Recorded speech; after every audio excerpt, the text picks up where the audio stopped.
IVS good afternoon, welcome to smart investor. మార్కెట్లో కొద్దిగా week trend మనం చూస్తున్నాం. అంతర్జాతీయ మార్కెట్ నుంచి వస్తున్న మిశ్రమ సంకేతాల నేపథ్యంలో మన మార్కెట్స్లో ఈ వీక్నెస్ మనం గమనించవచ్చు. ఎస్పెషల్లీ 43 పాయింట్స్ డౌన్తో 8,442 పాయింట్స్ దగ్గర నిఫ్టీ ట్రేడ్ అవుతుంది. అండ్ 100 పాయింట్స్ డౌన్తో 27,330 పాయింట్స్ దగ్గర ప్రస్తుతం సెన్సెక్స్ ట్రేడ్ అవుతుంది. 8,500 పాయింట్ల దిగువన ప్రస్తుతం నిఫ్టీ కొనసాగుతుంది. దీనికి ప్రధానంగా ఇవాళ ఫార్మా ఇండెక్స్ బాగా వీక్గా ఉండడం ఒక కారణంగా చెప్పుకోవాలి. మోస్ట్ ఆఫ్ ది ఇండెక్స్లతో పోల్చుకున్నట్టయితే ఇవాళ ఫార్మా ప్యాక్ చాలా వీక్గా ఉంది. Health care index almost 600 points ఇవాళ నష్టపోయిందని చెప్పుకోవచ్చు. ఆటో ప్యాక్ వీక్గా ఉంది, బ్యాంకింగ్ ఇండెక్స్ వీక్గా ఉంది, క్యాపిటల్ గూడ్స్ ఒకటి, metals, oil and gas across the pack అన్ని రంగాల షేర్లు వీక్గా ఉంటే ఒక్క ఎఫ్ఎంసీజీ ప్యాక్ మాత్రం ఇవాళ కాస్త మార్కెట్స్ నిలబెట్టిందని చెప్పుకోవచ్చు. ఫర్ మ్యాటర్ ఐటీసీలో ఇవాళ కొద్దిగా బయింగ్ రావడము, నిన్నటి జిఎస్టీ న్యూస్ నేపథ్యంలో కొద్దిగా మార్కెట్స్ ఈ స్థాయిలో నిలబడిందంటే దానికి కారణం ఇంకా ఐటీసీ అని చెప్పుకోవచ్చు. As of now bank Nifty కూడా 19,077 పాయింట్స్ దగ్గర ప్రస్తుతం కొనసాగుతుంది. ఇవాళ మేజర్గా డిస్కస్ చేసుకోవాల్సింది 2 sectors. One is pharma sector and one is FMCG pack. Pharma సెక్టర్లో మన మార్నింగ్ కూడా బిజినెస్ బ్రేక్ఫాస్ట్లో డిస్కస్ చేశారు. డిపార్ట్మెంట్ ఆఫ్ జస్టిస్కి సంబంధించి యుఎస్లో ఉన్న ఫార్మా కంపెనీలు కొల్యూడ్ అయ్యి జనరిక్ డ్రగ్స్కి సంబంధించి ధరలు పెంచారు అని చెప్పి ఆరోపణలు వాళ్ళ మీద వినిపిస్తున్నాయి. కొన్ని ఫార్మా కంపెనీస్ అయితే జనరిక్ డ్రగ్స్ని 1000 నుంచి 5,000% మేర ధరలు పెంచాయి. సాధారణంగా జనరిక్ అంటేనే మిగిలిన వాటితో పోలిస్తే ధర తక్కువ ఉంటుంది. అలాంటి జనరిక్ ప్యాక్ డ్రగ్స్ని కూడా అనూహ్యంగా కొల్యూడే కంపెనీస్ అన్ని ధరలు పెంచాయన్న ఆరోపణల మీద వాటి మీద విచారణ జరుగుతుంది. 2 సంవత్సరాల నుంచి విచారణ జరుగుతుంది. మేబీ ఈ ఇయర్ ఎండింగ్ లోపు నవంబర్ డిసెంబర్లో ఈ కంపెనీస్ మీద కేసు దాఖలయ్యే అవకాశాలు మనకు కనిపిస్తున్నాయి. దీంతో ఛార్జెస్ ఫైల్ కావచ్చు. ఈ నేపథ్యంలో ఫార్మా ప్యాక్ అంతా కూడా చాలా వీక్గా ఉంది. ఇంటర్నేషనల్ గా చాలా ఫార్మా కంపెనీస్ నిన్న బాగా నష్టపోవడం చూస్తున్నాము. నిన్న మైలాన్, తెవా, సన్ ఫార్మా, పార్ ఫార్మా, తారో ఫార్మా లాంటి కంపెనీస్ అన్నింటి మీద కూడా ఆరోపణలు వినిపిస్తున్నాయి. నిన్న ఈ స్టాక్స్ అన్ని కూడా నష్టపోవడం మనకు జరిగింది. దేశీయంగా కూడా ఫార్మా కంపెనీస్ మనకున్నాయి. ఎందుకంటే most of the pharma companies, Sun pharma almost 48%, doctor Reddy's 45%, Aurobindo pharma 44%, Lupin 38%, Glenmark 32%, Cipla 15%, Natco pharma 12%. ఇలా మన దేశంగా ఉన్న ప్రముఖ కంపెనీలని యుఎస్కు సప్లై చేస్తున్న యుఎస్లో ఉన్న బిజినెస్ ఇప్పుడు నేను చెప్పిన డేటా ప్రకారం యుఎస్కు ఇంత బిజినెస్ ఉన్నాయి. దీంతో ఫార్మా ప్యాక్ అంతా కూడా ఇవాళ చాలా వీక్గా ఉంది. Most of the pharma companies Glenmark, Lupin, doctor Reddy's లాంటి counters and Alembic pharma, Ajanta pharma, Strides Shasun ఇలాంటి కౌంటర్స్ కూడా 4 నుంచి 5% వరకు నష్టపోయాయి.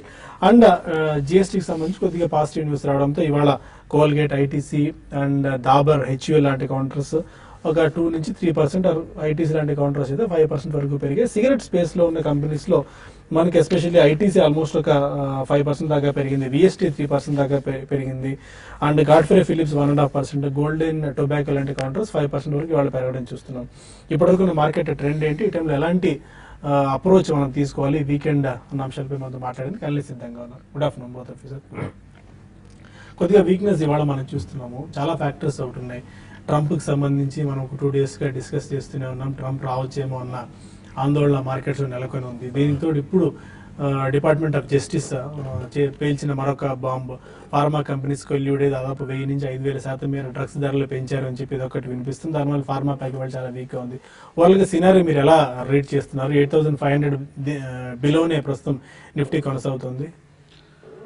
ఓవరాల్ గా ట్రెండ్ మటుకు షార్ట్ టర్మ్ బాగా వీక్ గానే ఉంది. ఈ వారం కనుక మార్కెట్ 8,500, 600 మధ్య కనుక కొంచెం కన్సాలిడేషన్ అయ్యింటే గత కొన్ని వారాలుగా కొంచెం పాజిటివ్ ఉండేది. అలా కాకుండా 8,500 నిన్న బ్రేక్ డౌన్ అవడం చూసాము. ఇవాళ కూడా ఆ లెవెల్ ని ఒకసారి మధ్యలో మనం ఒక పుల్ బ్యాక్ రికవరీ 8500 పరీక్షించింది. కానీ ఎమ్మడే దాని కిందే పట్టడంతో మన మార్కెట్ లో కూడా బాగా వీక్నెస్ ఉంది. అలాగే మీరు అనుకున్నట్టు యూరోపియన్ మార్కెట్స్ కూడా ఇప్పుడే కొంచెం వీక్ గా ఓపెన్ అవడము, అక్కడ కూడా అమెరికన్ ఎలక్షన్స్ కన్సర్న్స్ ఉండడము, అలాగే ఫార్మా మీద వచ్చిన న్యూస్, ఇవన్నీ కూడా మార్కెట్ ని నిన్న జిఎస్టీ గురించి ఒక పాజిటివ్ డెవలప్మెంట్ వచ్చినప్పటికీ మార్కెట్ ని పెద్ద ఆప్టిమిస్టిక్ అవుట్లుక్ తీసుకురాలేదు. బట్ ఓవరాల్ గా టెక్నికల్ గా చూస్తే కనుక క్రాక్ డౌన్ రావడంతో పైగా రిజల్ట్స్ అన్ని కూడా అవుతున్నాయి. ఇవన్నీ కూడా పెద్ద మార్కెట్ ని కొంచెం పాజిటివ్ గా ప్రభావితం చేయలేదు. సో ఇవన్నీ చూస్తుంటే కనుక మార్కెట్ కొంచెం షార్ట్ టర్మ్ వీక్నెస్ లోకి కంటిన్యూ అయ్యే అవకాశాలే కనిపిస్తుంది. బహుశా ఎలక్షన్ వచ్చిన తర్వాత, అమెరికన్ ఎలక్షన్స్ తర్వాత ఏమైనా కొంచెం పాజిటివ్ సర్ప్రైజెస్ కానీ మార్కెట్ ఏమైనా కొంచెం పాజిటివ్ గా రియాక్ట్ అయ్యిందంటే అప్పుడు కొంచెం డౌన్ ట్రెండ్ కి బ్రేక్ పడే అవకాశాలు కనిపిస్తుంది. అప్పటి వరకు నెక్స్ట్ 1 వీక్ మార్కెట్ కొంచెం వీక్ గానే ఉండే అవకాశం ఉంది. ఇవాళ కనుక మార్కెట్ ఏమాత్రం క్లోజింగ్ సమయానికి 500 పైన కనుక రికవర్ అయ్యి దానిపైన నిలబడితే కనుక అప్పుడు మార్కెట్ వచ్చే వారం పాజిటివ్గా ఉంటుంది. లేదంటే ఇదే లెవెల్లో క్లోజ్ అవుతే మటుకు మార్కెట్కి వచ్చే వారం కూడా కరెక్షన్ షార్ట్ టర్మ్లో బహుశా 8,000 వరకు వెళ్ళే అవకాశాలు కనిపిస్తుంది. బ్యాంక్ నిఫ్టీ ఇంచుమించు 19,000 దగ్గరికి రావడం మనం చూస్తున్నాము. ఆ లెవెల్లో స్ట్రాంగ్ సపోర్ట్ ఉంది. నెక్స్ట్ మేజర్ సైకలాజికల్ సపోర్ట్ కూడా అది కూడా బ్రేక్ అయ్యి దాని కింద క్లోజ్ అవుతే బ్యాంక్ స్టాక్స్ లో కూడా ఫర్దర్ గా డౌన్ ట్రేడ్ కూడా వచ్చే అవకాశాలు కనిపిస్తుంది. సో ఓవరాల్ గా ఈ 2 రోజులు మార్కెట్ సినారియో మారిపోయింది కాబట్టి లాంగ్ పొజిషన్స్ అవాయిడ్ చేసుకోవడం మంచిది. షార్ట్స్ ఉన్నాయంటే కనుక 8,500 పైన స్టాప్ లాస్ పెట్టుకోవాలి. ఫ్రంట్ లైన్ స్టాక్ లైన్ సరే, అలాగే లాంగ్ పొజిషన్స్ ఏదైనా కొంచెం వచ్చే వారం నిలబడిందంటే అప్పుడు అటెంప్ట్ చేయొచ్చు. అప్పటి వరకు కొంచెం అవాయిడ్ చేయడం మంచిది. ఓకే యశ్ గారు, మిడ్ అండ్ స్మాల్ క్యాప్స్ ఎక్కువగా సెల్లింగ్ ప్రెషర్ మనకు కనిపిస్తుంది. ఇండెక్స్ సంగతి పక్కన పెడితే ఇంతకుముందు మనం అనుకున్నట్టు ఫార్మా ప్యాక్ బాగా వీక్ గా ఉంది, ఎఫ్ఎంసీజీ ప్యాక్ కాస్త అట్రాక్టివ్ కనిపిస్తుంది. But most of the metal index, reality, capital goods, ఈ సెక్టార్స్ అన్ని కూడా బాగా వీక్ గా ట్రేడ్ అవుతూ వస్తున్నాయి. అండ్ మంత్లీ లూజర్స్ ఒకసారి చూసుకుంటే కూడా ఈ మంత్ లోనే ఆల్మోస్ట్ సన్ఫార్మా లాంటి కౌంటర్ 12%, 13% నష్టపోయింది. ఏషియన్ పెయింట్స్ ఇండెక్స్ స్టాక్స్ అన్నిలో ఏషియన్ పెయింట్స్ 12% కోల్పోయింది. ఇన్ఫోసిస్ 8% దాకా వీక్ అయింది. రిలయన్స్ ఇండస్ట్రీస్ 8%, సిప్లా 8% దాకా మనం ఇండెక్స్ స్టాక్స్ లో వీక్ అవడం చూస్తున్నాము. వాళ్ళకి ఎలాంటి ట్రెండ్ మీరు అబ్జర్వ్ చేస్తున్నారు? ఒకటండి, అంటే ఇది ఇప్పుడు లాస్ట్ ఫ్యూ డేస్ గా ఉన్న ట్రెండ్ అనేది మనం ఇంతకుముందు బ్రెగ్జిట్ తర్వాత సర్జికల్ స్ట్రైక్స్ వాటికి భిన్నంగా ఉందండి. ఎందుకంటే అప్పుడు ఏంటంటే ఆ ఇన్సిడెంట్ జరిగిన ఒక రోజు తర్వాత మళ్ళీ మార్కెట్స్ 1-2 రోజులే ఉంది, పెద్దగా దాని ప్రభావం మార్కెట్లో పడలేదు. అయితే ఈసారి ముందు నుంచి స్పెక్యులేషన్ అనేది కొంచెం ఏ విధంగా ఉందంటే ఒకవేళ యుఎస్ ఎలక్షన్స్ వైపు ఎక్కువగా మనం చూస్తున్నాము. స్పెక్యులేషన్ ఆ విధంగా ఉంది, అంటే ఎక్కువగా ప్రాఫిట్ బుకింగ్ అనేది చూస్తున్నాము. దీనికి ఆల్రెడీ మార్కెట్స్ బాగా పెరిగాయి, అదొక కారణం అని చెప్పొచ్చు. తర్వాత అక్కడ ప్రెసిడెంట్ ఎవరు ఉంటారు, తర్వాత అతని నిర్ణయాలు ఏ విధంగా ఉంటాయి ఓవరాల్ గా, అంటే మన ఇండియన్ మార్కెట్ అనే కాదు, ఈవెన్ గ్లోబల్ గా కూడా మీకు చూసుకుంటే లాస్ట్ ఫ్యూ డేస్ లో బ్రెజిల్ మార్కెట్ చాలా అవుట్ పర్ఫార్మ్ చేసిన మార్కెట్, అది కూడా క్రాక్ అయింది. కాబట్టి ఏంటంటే ఇక్కడ అన్ని మార్కెట్స్ కూడా పడుతున్నాయి. కాబట్టి కొంచెం ఇక్కడ ఈ లెవెల్లో ఏంటంటే మన మార్కెట్స్ ఏవైతే చెప్పిన ఇండెక్స్ స్టాక్స్ ఏవైతే ఉన్నాయో అవన్నీ కూడా బాగా ఈ మధ్య కాలంలో వీక్ గా ఉన్న కౌంటర్స్, మరీ ముఖ్యంగా సన్ఫార్మా కానీ చూసుకుంటే ఎప్పుడూ లేని విధంగా, అంటే ఇన్ని రోజులు ఒక 720 లెవెల్ దగ్గరకు వచ్చి మళ్ళీ అది పెరుగుతూ వస్తుంది. అంటే పెరగడం అంటే ఒక 720 లెవెల్స్, మళ్ళీ 800, 840 లెవెల్స్. అయితే ఈసారి అన్ని లెవెల్స్ కట్ అయిపోయి బిలో 6, అంటే 700 బిలో 660, అంటే అక్కడ ఆ లెవెల్ ట్రేడ్ అవుతుంది. చాలా సార్లు మన ప్రోగ్రామ్ చూస్తుంటే నేను చెప్తూ వచ్చాను సన్ఫార్మాని అవాయిడ్ చేయమని చెప్పాను. ఈవెన్ ఇప్పుడు కూడా సన్ఫార్మా ఉన్న అన్ని ఫార్మా కౌంటర్స్ లో ఇంకా వీకే అవకాశం ఉంది. 620 ఆ లెవెల్ టెస్ట్ చేయొచ్చు shortly. But long term investment చేసే వాళ్ళు మాత్రం సన్ఫార్మానే కాకుండా వేరే ఫార్మా స్టాక్స్ లో ఇన్వెస్ట్ చేసుకోమంటారు. ఈవెన్ ఇండెక్స్ స్టాక్స్ లో కూడా ఇన్వెస్ట్ చేసుకునే వాళ్ళు కొంచెం వెయిట్ చేయండి. జస్ట్ ఒక 1 వీక్ అట్లా 10 డేస్ వెయిట్ చేసి గ్లోబల్ గా ఈ కరెక్షన్ ఆగిపోయినాక ఈవెన్ యూఎస్ రిజల్ట్ కూడా నెక్స్ట్ వెన్స్డేకి మనకి తెలుస్తాయి.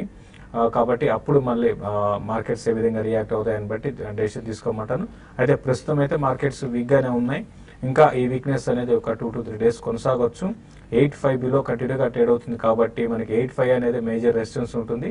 ఈ రోజు ఇంట్రాడే విషయానికి వస్తే 8.480 దగ్గర రెసిస్టెన్స్ ఉంటుంది. దానిపైన వస్తేనే మార్కెట్స్ లో మళ్ళీ ఫ్రెష్ బయింగ్ రావచ్చు, లేకపోతే అప్పటి వరకు వీక్నెస్ అవచ్చు. అయితే ఇక్కడ స్టాక్ స్పెసిఫిక్ సెల్లింగ్ అనేది హెవీగా ఉంటుంది.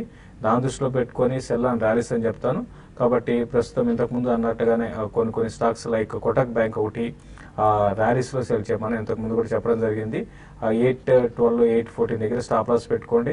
బిలో 800 వచ్చి 780 లెవెల్స్ ని టెస్ట్ చేయొచ్చు షార్ట్లీ. అది కూడా బ్రేక్ అయితే ఫర్దర్ కూడా వీక్ అవ్వచ్చు అండి. ఓకే, యూఎస్ తో సంబంధం ఉందా లేదా బిజినెస్ కి అన్న ఇది లేకుండా అక్రాస్ ద ఫార్మా ప్యాక్ లో మనం సెల్లింగ్ ప్రెజర్ చేస్తున్నాం. ఆల్మోస్ట్ నిఫ్టీ ఫార్మా ఇండెక్స్ 6 నెలల కనిష్ట స్థాయి దగ్గర ట్రేడ్ అవుతూ వస్తుంది. కన్సిక్యూటివ్ గా 4th straight session pharma index లో వీక్ అవడం మనం చూస్తున్నాము.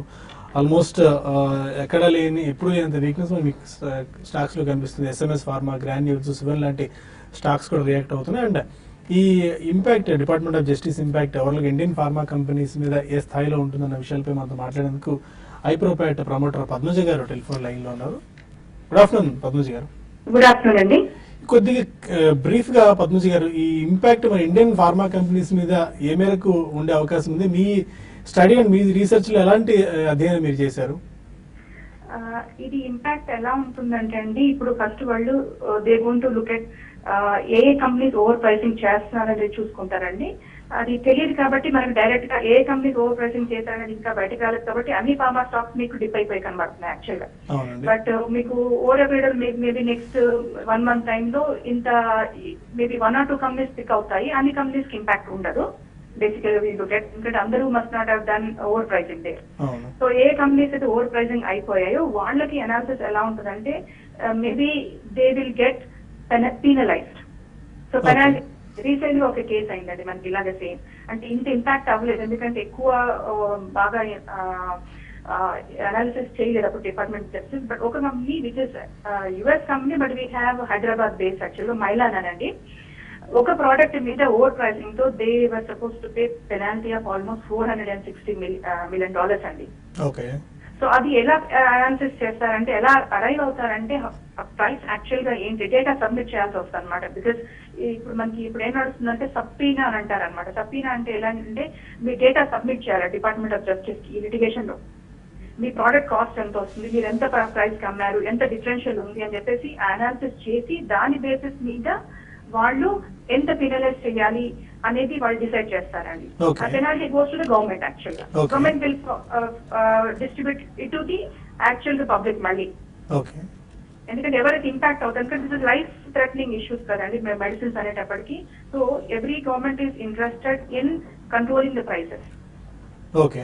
అండ్ ఫైనల్ గా మీరు చెప్పినట్టు ఆ మైలాన్ కి ఇష్యూలో మీరు చెప్పినట్టు $500 million అంటే నాట్ లెస్ దాన్ 3,200 నుంచి 3,400 crores దాకా ఉండొచ్చు. క్రోర్స్ డైరెక్ట్ గా పెనాల్టీ అండి. ఓకే.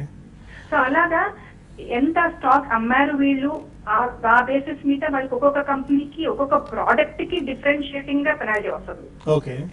సో ఆ డేటా దాన్ని బట్టి ఉంటుందండి యాక్చువల్గా. ఓకే. సో ఇంపాక్ట్ అనేది డైరెక్ట్ ఇంపాక్ట్ అనేది మనం ఇమీడియట్ గా చెప్పలేము. అవునండి. వాళ్ళు కోర్ట్ కి సబ్మిట్ చేసిన డేటా బేసిస్ మీద ఉంటుందండి. But there will be definitely impact. Fine. Thank you very much Padmaji గారు. ఇది మనకి ఇంకా టైం పట్టేట్టు కనిపిస్తుంది. ఏ ఫార్మా కంపెనీ ఎంత ఓవర్ ప్రైజింగ్ కంపెనీ వాళ్ళు డిపార్ట్మెంట్ ఆఫ్ జస్టిస్కి సంబంధించి నివేదిక ఆధారంగా మళ్ళీ డిపార్ట్మెంట్ ఆఫ్ జస్టిస్ ఒక నిర్ణయం తీసుకోవచ్చు. బట్ ఒకవేళ కనుక అదే జరిగింది అని నిర్ణయం తీసుకుంటే ఇప్పుడే అన్నట్టు ఆల్మోస్ట్ ఒక 3,000 నుంచి 4,000 కోట్ల రూపాయల సింగిల్ డ్రగ్కి పెనాల్టీ వేసిన సందర్భాలనే. అదే కనుక ఒక్క కంపెనీ ఇలాంటి ఫైల్లో ఇరుక్కుందంటే మాత్రం దేని నెట్ ప్రాఫిట్స్ ఎక్కడికి వెళ్తే కూడా మళ్ళీ మనం చెప్పలేము. కంపెనీ హ్యూజ్ లాసెస్లో కూడా వెళ్ళొచ్చు. బట్ మనకి ఇంకా టైం పడుతుంది, ఎంతలోపు తెలుస్తుంది వీటి గురించి. బట్ యాజ్ ఆఫ్ నో అయితే ఫార్మా ప్యాక్ అంతా చాలా వీక్గా కనిపిస్తుంది. కొన్ని కాల్స్ అండ్ మెయిల్స్ తీసుకునే ముందు స్మార్ట్ ఇన్వెస్ట్లో చిన్న బ్రేక్ తీసుకుందాం.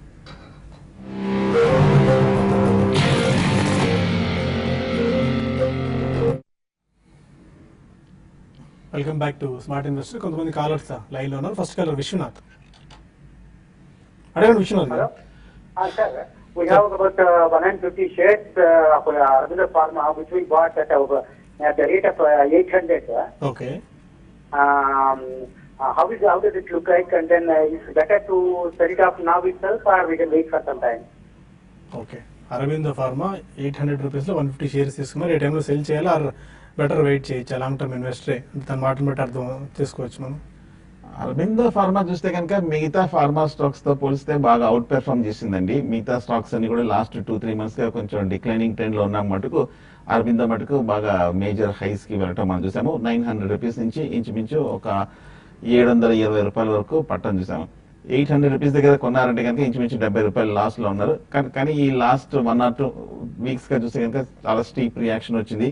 కొంచెం సెల్ ఆఫ్ కూడా అయిపోయింది. పైగా కొంచెం మేజర్ సపోర్ట్స్ దగ్గరికి వస్తుంది కాబట్టి ఇవాళ వచ్చిన న్యూస్ తోటి కొంచెం నీజర్కి రియాక్షన్ వచ్చింది. కానీ అది జనరల్గా రేపు కానీ నెక్స్ట్ వీక్ కానీ కొంచెం సర్దుబాటు అయ్యి కొంచెం ఆ కన్సర్న్స్ నుంచి బయటపడే అవకాశాలు కనిపిస్తుంది. ప్రస్తుతం హోల్డ్ చేయండి. 700 రూపాయల దగ్గర మేజర్ లాంగ్ టర్మ్ సపోర్ట్ ఉంది. ఒకవేళ కొంచెం తగ్గిన తర్వాత కొంచెం స్టెబిలైజ్ అయిన తర్వాత వీలుంటే కనుక ఫర్దర్ గా మీరు యావరేజ్ చేయొచ్చు. ఇప్పుడు సెల్ చేయడం అనేది మంచిది కాదనిపిస్తుంది. కృష్ణా జిల్లా నుంచి రామ మన కాలర్. అడగండి రాము గారు. ఓకే, మరో కాలర్ ఉన్నారు. హలో హలో, అడగండి రాజు గారు.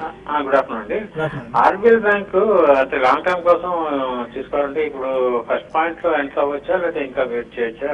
టెక్నికల్స్ ఎలా ఉన్నాయి? ఎంతకాలం హోల్డ్ చేద్దాం అనుకుంటున్నారు మీరు? 2 years. ఆర్బిఎల్ బ్యాంక్ కొద్దిగా వీక్ అయినట్టుంది. బట్ లాంగ్ టర్మ్ తీసుకున్న వాళ్ళకు ఇప్పుడు వెయిట్ చేయొచ్చా? ఆర్బిఎల్ బ్యాంక్ లాంగ్ టర్మ్ కి మీరు కొంచెం వెయిట్ చేయండి అండి. ఇప్పుడు టెక్నికల్ గా అయితే ఇప్పుడు ఈ మధ్య ఒక విత్ ఇన్ ఫ్యూ డేస్ లోనే దీంట్లో మంచి ర్యాలీ చూసామండి. చాలా రోజులు కన్సాలేషన్ అయిన తర్వాత అయితే 380 అనేది దీనికి సపోర్ట్, అది నేను కూడా చెప్పడం జరిగింది. దాన్ని బ్రేక్ అయింది ఈ రోజు. కాబట్టి నెక్స్ట్ ఇమీడియట్ గా 362 దగ్గర ఆగొచ్చు. 362 కానీ బ్రేక్ అయిందంటే 344, 345 దాకా రావచ్చండి. నేను కూడా బిట్వీన్ 340 అండ్ 360 జోన్ లో వచ్చినప్పుడు మీరు దీన్ని పిక్ చేసుకోండి. ఇప్పుడు ఇమీడియట్ గా అయితే కొనకండి. నెక్స్ట్ వీక్ లో మీరు బయింగ్ చేయాలనుకుంటే నెక్స్ట్ వీక్ లో బై చేసుకోవచ్చు అండి. ఓకే, ఇంకా కొన్ని మెయిల్స్ కూడా మనం తీసుకుందాం. రామకృష్ణరావు అడుగుతున్నారు, సన్ ఫార్మాని కరెంట్ ప్రైస్ లో బై చేసుకోవచ్చు అని చెప్పి. Sun pharma almost 900 rupees levels నుంచి 660 లెవెల్స్కి వచ్చేసింది. ఫార్మా సెగ్మెంట్ లో బాగా వీక్నెస్ ఎగ్జిబిట్ చేసిన స్టాక్ ఏదంటే సన్ ఫార్మా. ఈ మధ్య మనం చూసాము 800 రూపాయల నుంచి 650 రూపాయల వరకు పడింది. ఇవాళ కూడా ఇంచుమించు 6% వరకు పడింది. కాకపోతే ఫ్రంట్ లైన్ స్టాక్ బాగా ఫండమెంటల్ గా అయిన తర్వాత బాగా స్ట్రాంగ్ మేజర్ గ్రోత్ చూసిన స్టాక్ కాబట్టి ఈ లెవెల్లో బహుశా ఒక క్లోజర్ టు 650-40 దగ్గర కొంచెం సర్దుబాటు అయ్యే అవకాశాలు కనిపిస్తుంది. కరెక్షన్ కొంచెం ఆగే అవకాశాలు కనిపిస్తుంది. కానీ ఫ్రెష్ బయింగ్ అయితే అప్పుడే వద్దు. కొంచెం నెక్స్ట్ వీక్ ఏమైనా మార్కెట్ స్టాక్ కనుక కొంచెం స్టెబిలైజ్ అయిందంటే ఇప్పుడు బై చేయొచ్చు. కొంచెం వెయిట్ చేయండి. ఏ లెవెల్లో సపోర్ట్ తీసుకుంటుందో చూసుకొని అక్కడ బై చేయొచ్చు. కృష్ణా జిల్లా నుంచి రమ పరకాల. హలో, అదే రమ గారు, నమస్తే అండి. నమస్కారం అండి.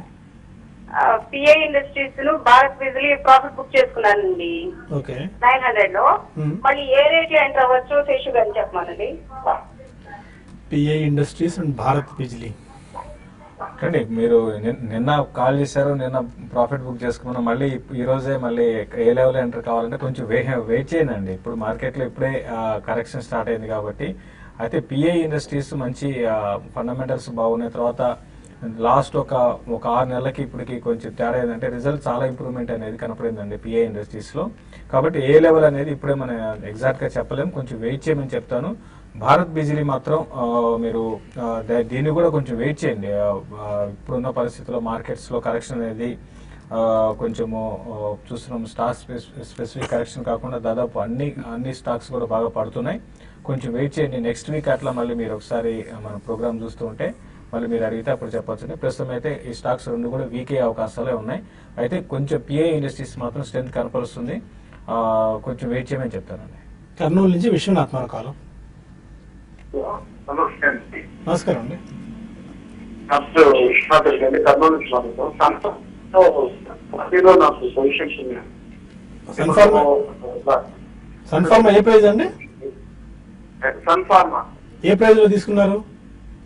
750 రూపీస్ లో ఉంది. ఓకే, అయితే నేను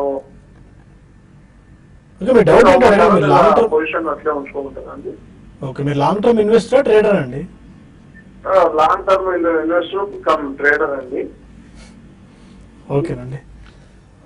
ఒకవేళ ట్రేడర్ అయ్యి ఉంటే కనుక ట్రేడింగ్ పొజిషన్ తీసుకొని ఏదైనా ఫ్యూచర్స్ లో కనుక పొజిషన్ తీసుకొని ఉంటే మటుకు టెక్నికల్ గా ఈ లాస్ట్ 2 రోజులు ఒక క్రాక్ డౌన్ రావడంతో షార్ట్ టర్మ్ అయితే వీక్ కనిపిస్తుంది. ఏమైనా వచ్చే వీక్ కనుక బౌన్స్ బ్యాక్ వస్తే కనుక మీ ట్రేడింగ్ పొజిషన్ ఉంటే కనుక ఎగ్జిట్ అయిపోండి హైయర్ లెవెల్లో. బట్ కానీ మీ రేట్ రావాలంటే మటుకు కొంచెం సమయం పడుతుంది. ఏదైనా కొంచెం పాజిటివ్ గా డెవలప్మెంట్ రావడమో, లేదంటే ఫార్మా సెక్టర్ సంబంధించిందో, లేదంటే యూఎస్ ఎఫ్డిఏ గురించి కానీ ఏదైనా ఒక పాజిటివ్ గా కామెంట్ వస్తే తప్ప కానీ ఇమీడియట్ గా పాజిటివ్ గా రీబౌండ్ అవ్వకపోవచ్చు. ఒకవేళ లాంగ్ టర్మ్ ఇన్వెస్టర్ అయ్యింటే కనుక పొజిషన్ హోల్డ్ చేయండి. ఎందుకంటే బాగా స్టీప్ ఫాల్ పట్టం మనం చూసాము, కంటిన్యూస్ డౌన్ ట్రెండ్. కాబట్టి ఎక్కడొక చోట ఇది ఫ్రంట్ లైన్ స్టాక్, ఇందుకు బాగా అవుట్ పెర్ఫార్మ్ చేసిన స్టాక్ కాబట్టి ఖచ్చితంగా క్లోజర్ టు 640, 630లో నిలబడే అవకాశం ఉంది. వీలుంటే ఫర్దర్ గా యావరేజ్ చేయొచ్చు, కానీ అప్పుడే కాదు, కొంచెం వెయిట్ చేయండి. అండ్ ప్రసాద్ మెయిల్ చేశారు, ఎంఓఎల్ నవంబర్ ఫ్యూచర్స్ ఈ టైంలో అటెంప్ట్ చేయొచ్చా? ఎలాంటి గైడెన్స్ మీరు ఇస్తారు?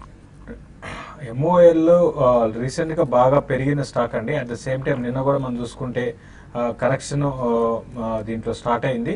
బట్ మీరు ప్రస్తుతం అయితే మీరు వద్దండి. ఇప్పుడు మీరు బై చేయాలనుకుంటే మాత్రం కొంచెం వెయిట్ చేయమని చెప్తాను మా ఆయిల్ని. నిన్నటి కరెక్షన్ తర్వాత ఈ స్టాక్ లో ఒక ఇమీడియట్ గా అప్ ట్రెండ్ నుంచి ఇమీడియట్ డౌన్ ట్రెండ్ స్టార్ట్ అయింది. ఈ రోజు కూడా చూసుకుంటే 6% దాకా కరెక్ట్ అయింది. 320 అనేది ఒక సపోర్ట్ గా మనకి అనుకోవచ్చు అండి. 320 కానీ బ్రేక్ అయిందంటే మళ్ళీ పాత లెవెల్స్ అయినా 280 జోన్ కి రావచ్చు. బట్ ప్రస్తుతం అయితే మీరు వద్దు, కొంచెం వెయిట్ చేయమని చెప్తానండి. హైదరాబాద్ నుంచి శాస్త్రి మన caller. Sir good afternoon sir. Good afternoon అండి. సార్ ఇది అంటే నేను ఒక లాంగ్ టర్మ్ ఇన్వెస్టర్ సార్ నేను. ఓకే. సో నాకు ఇప్పుడు సిప్ లో కూడా ఇన్వెస్ట్ చేద్దామని చూస్తున్నాను సార్. ఇంతవరకు సిప్ ఇన్వెస్ట్మెంట్ చేయలేదు. ఓకే. అది నాకు ఏదో ఒక 2-3 చెప్పారండి. Dynamic equity fund, most focus 25, most focus 35 అని. వీటిలో ఇన్వెస్ట్మెంట్ చేయమంటారా, లేదంటే మీరైనా కొంచెం నాకైనా అడ్వైజ్ ఇవ్వగలరా? అంటే మీరు చెప్పిన funds Motilal Oswal 35 fund and funds better perform చేస్తున్నాయి. ఎంత ఇన్వెస్ట్ చేద్దాం అనుకుంటున్నారు మంత్లీ అండ్ ఎంతకాలం చేయగలరు? అంటే ఒక 3-4 ఇయర్స్ చేద్దాం అనుకుంటున్నాను sir. Monthly 3,000 to 6,000 sir. Okay అండి, మంచి ఫండ్స్. మీరు చెప్పిన 2 మోతీలాల్ ఓస్వాల్ 35 ఫండ్ బాగా పర్ఫార్మ్ చేస్తుంది. HDFC ఈక్విటీ ఫండ్ ప్రస్తుతం బాగా పర్ఫార్మ్ చేస్తుంది. ఫండ్స్ లో మీరు చెప్పినట్టే కనీసం ఒక 5 to 7 years టైం హోరైజన్ పెట్టుకోండి. మీరు సిప్ కంటిన్యూ చేయండి. ఇలాంటి మార్కెట్స్ ఒకవేళ క్రాక్ అవుతే మంచి బయింగ్ ఆపర్చునిటీ మీకు అవుతుంది అండ్ మంచి ఎక్కువ యూనిట్స్ వచ్చేందుకు ఛాన్సెస్ ఉంటాయి. తనుజ మెయిల్ చేశారు. రిస్క్ ప్రొఫైల్ రిస్క్ తీసుకోగలరు అండ్ US ఎలక్షన్స్ కి సంబంధించి ఏదైనా ట్రేడింగ్ స్ట్రాటజీ మీరు సజెస్ట్ చేస్తారా? ట్రేడింగ్ పరంగా మీరు పొజిషన్ తీసుకోవాలి అంటే అండి, రిస్క్ అంటే మీరు ఇంకా ఉన్నది కూడా మనకి 3-4 డేసే కాబట్టి అండి, మీరు బయింగ్కి వెళ్ళడం అనేది 3-4 డేస్లో అంత సమంజసం కాకపోవచ్చు అండి. మీరు ఒక పొజిషనల్ ట్రేడర్స్ అయితే మాత్రం భారత్ ఫైనాన్షియల్ ఇంక్లూజన్ మీరు ఫ్యూచర్స్లో చేస్తే మీకు అలవాటు ఉంటే మాత్రం దాన్ని సెల్ చేయండి ర్యాలీస్లో. లేదా కొటక్ బ్యాంక్ ఒకటి కూడా, అంటే ఇది టెక్నికల్గా స్ట్రాంగ్ ఉందండి, బట్ అయినా కూడా కొటక్ బ్యాంక్ని సెల్ చేయమంటాను. పొజిషనల్ ట్రేడర్స్ 782 దాకా రావచ్చు అండి. అంటే ఇక్కడ నుంచి ఒక 20 రూపీస్ కిందకి రావచ్చు. అంటే ఇంకా హై రిస్క్ స్టాక్స్ ఉన్నాయి కానీ వాటి జోలికి వెళ్ళడం అంత మంచిది కాదండి. కాబట్టి ఈ 2 స్టాక్స్ని మీరు ర్యాలీస్లో సెల్ చేయండి. ర్యాలీస్లో ఎప్పుడు కూడా సెల్లింగ్ కూడా ర్యాలీస్లో చేస్తే మనకి ఎంతో కొంత బెనిఫిట్ ఉంటుంది. ర్యాలీస్లో సెల్ చేయమంటాను. ఓకే. ప్రస్తుతం మార్కెట్స్ ఇంకా వీక్ అవుతున్నాయి. ఆల్మోస్ట్ డేస్ లో దగ్గర సెన్సెక్స్ అండ్ నిఫ్టీ ట్రేడ్ అవుతూ వస్తుంది. దీన్ని బట్టి చూస్తే ఒకవేళ కనుక ఇలాగే వీక్నెస్ కొనసాగితే 8400 బిలో నిఫ్టీ క్లోజ్ అవుతుంది అమౌంట్ అనిపిస్తుంది. Let's see. ప్రస్తుతానికి ఇక్కడ చిన్న బ్రేక్ తీసుకుందాం. బ్రేక్ తీసుకుని TV5 మనీలో మనం కలుద్దాం యూట్యూబ్ వేదిక ద్వారా. అక్కడ అనేక అంశాలు మనం డిస్కస్ చేద్దాం. ఫోన్ కాల్స్ అండ్ ఈమెయిల్స్ కూడా తీసుకుందాం. Stay with us and keep watching TV5 and TV5 money.